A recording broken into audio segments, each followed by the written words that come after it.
22 novembre 1963. L'assassinat de John Fitzgerald Kennedy à Dallas bouleverse et consterne le monde. Le jeune chef d'État avait engagé en alliance avec Martin Luther King un combat généralisé pour les droits civiques de la minorité noire. Il semblait avoir porté à la guerre froide un coup d'arrêt peut-être décisif en s'entendant au bord du gouffre avec Khrouchtchev, tout juste un an plus tôt. Et tout d'un coup, après ce meurtre sans doute fruit d'un complot plus ramifié et plus complexe que ce que prétendra la commission Warren, le ciel noircit à vue d'œil en Asie du Sud-Est. La théorie la plus bizarre est que la commission Warren serait à l'origine de cet assassinat et aurait étouffé l'affaire pendant toutes ces années. Le nouveau président, Lyndon Johnson, intensifie peu à peu la présence américaine au Vietnam et, à l'été 1965, l'incident naval du golfe du Tonkin précipite le pays dans une guerre de 8 ans, aussi sanglante et bien moins glorieuse que la guerre du Pacifique avec le Japon. Kennedy était-il un véritable opposant à la guerre du Vietnam? Les historiens américains les plus conservateurs rappellent à l'envi qu'à son avènement, en 1960, Kennedy s'était engagé à mener sur tous les fronts le bon combat de la guerre froide. Mais il y a davantage encore.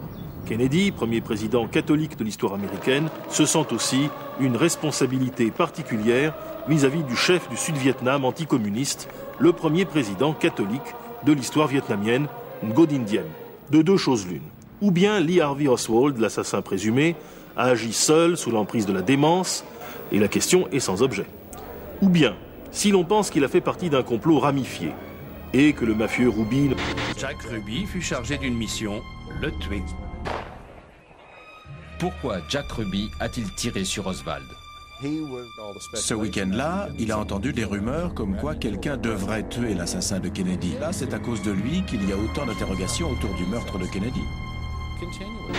En 1979, la commission de la Chambre des représentants sur les assassinats de Kennedy et de Martin Luther King, qui a invalidé les conclusions du rapport Warren, avant d'être dissous bien sûr par Reagan, a daté la mise en route de la conspiration 10 mois environ avant le meurtre, lorsque Oswald se rend à la Nouvelle-Orléans, c'est-à-dire entre décembre 1962 et février 1960. Ce sont en effet les hommes mis en place par Kennedy qui sont tous encore à leur poste lorsqu'est prise la décision d'intervenir sur une grande échelle en août 1964.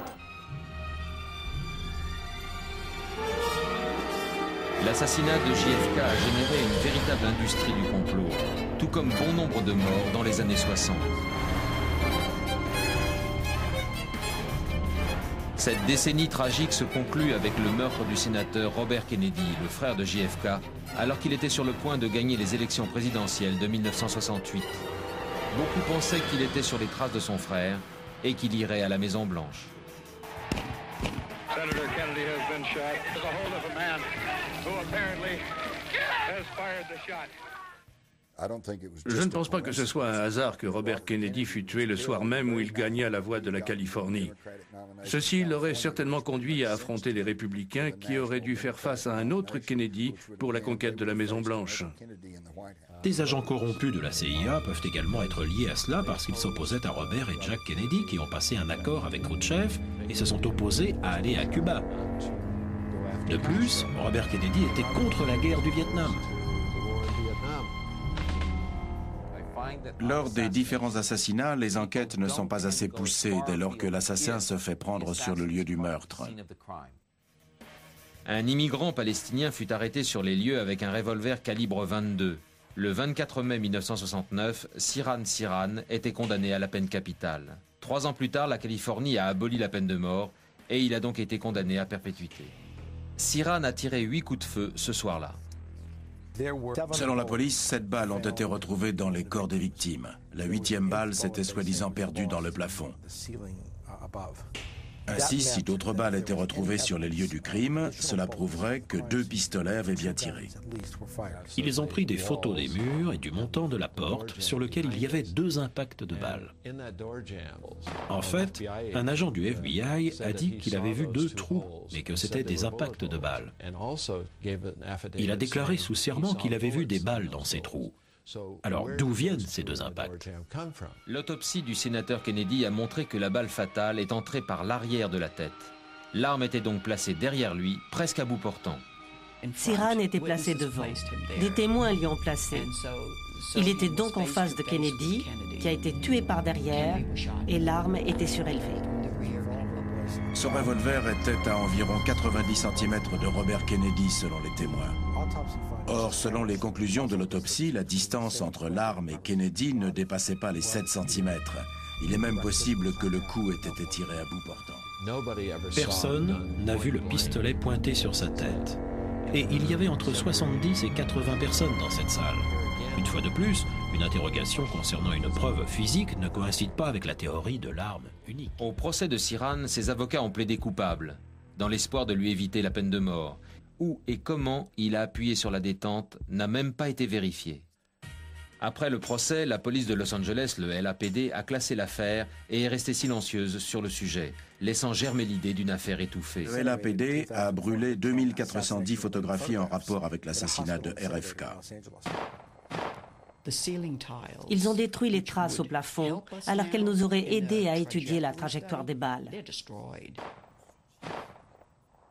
Les photos des impacts de balles sur le montant de la porte ont également été détruites. C'est dommage, tout a disparu. C'est vraiment bien pratique que les photos de l'assassinat aient disparu. Il y a un autre moyen d'étudier les trajectoires des balles. Examinons les habits des victimes. Disparus. Mais le plus étrange dans tout ça est que l'assassin prétend n'avoir aucun souvenir de cet événement tragique. Au procès, on lui a demandé s'il avait tué Robert Kennedy. Il a répondu « On m'a dit que oui, je l'ai sûrement fait. Je ne m'en souviens pas. » Des notes qui l'incriminent ont été retrouvées chez Sirhan. Il y avait écrit « RFK doit mourir » et ce des centaines de fois.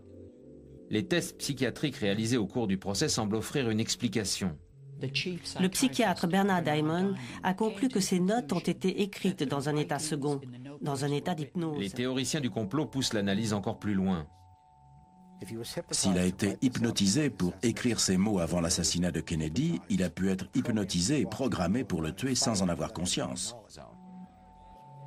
Un complice potentiel de Sirhan a été vu par plusieurs témoins. Le LAPD affirme avoir interrogé cette mystérieuse femme et prétend qu'elle n'a rien à voir avec tout ça. Les théoriciens sont persuadés qu'il s'agissait de la mauvaise personne et que la véritable complice est toujours dehors. Pour les gens qui ont manipulé Sirhan, une deuxième personne aurait été très utile pour déclencher son état hypnotique dans lequel il aurait perdu conscience et obéi à des instructions. C'est le rôle que cette femme a pu jouer. La théorie de base est qu'il y avait un deuxième tireur, qui est en fait le véritable assassin. Sirhan était là, hypnotisé et programmé pour tirer sur Kennedy, mais pas forcément pour le tuer. Mais il était là pour tout encaisser, et c'est ce qu'il a fait. À plusieurs reprises, Sirhan a tenté de se discréditer en prétendant ne se rappeler de rien. Mais 3 décennies plus tard, aucun candidat sérieux à l'assassinat de Robert Kennedy n'a émergé. Sirhan est donc toujours détenu. Les meurtres des années 60 continuent toujours à captiver l'imagination des théoriciens. Depuis, aucune mort n'a eu un tel impact, jusqu'à celle de la princesse Diana et de Dodi Al-Fayed en 1997. This is BBC Television from London.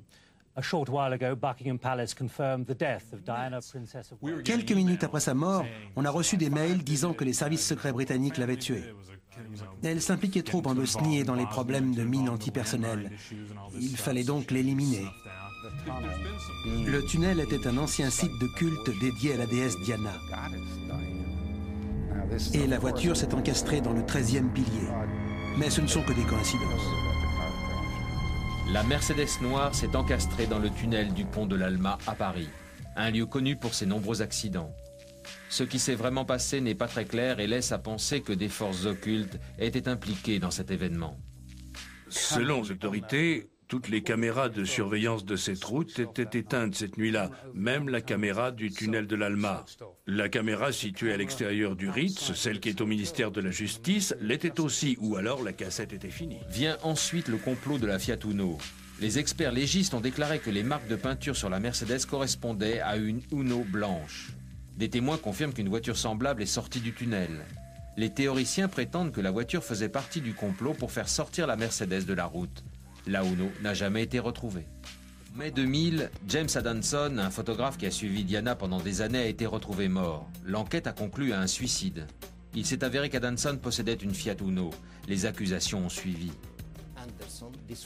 Adamson, ce paparazzi, qui a été tué il y a juste 2 mois, ils l'ont retrouvé brûlé dans sa voiture. C'est lui qui a fait ça. La peinture de la Fiat qu'il conduisait correspond parfaitement aux marques sur la Mercedes. Les autorités françaises le soupçonnaient. C'était le paparazzi qui pistait le plus Diana. Mais ils ont découvert qu'il n'était pas à Paris cette nuit-là. Sa mort est aussi mystérieuse que les morts suspectes autour du meurtre de Kennedy. Il est peut-être le premier mort suspect d'une future longue liste.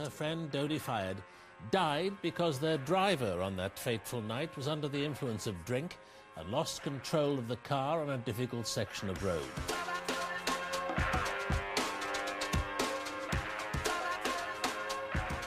Monsieur Al-Fayed a engagé ses propres experts pour étudier le rapport de toxicologie. Il en a tiré ses propres conclusions. Je suis sûr que ce n'est pas le sang d'Henri Paul. Les services secrets français l'ont interverti avec le sang d'une personne qui s'est suicidée et qui était ivre. Ils ont pris son sang et ont prétendu que c'était celui d'Henri Paul. Personne ne peut marcher ou conduire avec 27% de monoxyde de carbone. On ne voit plus rien, on est mort. Je suis persuadé à 100% que les services secrets britanniques y sont pour quelque chose et qu'ils ont organisé le meurtre de mon fils et de la princesse Diana.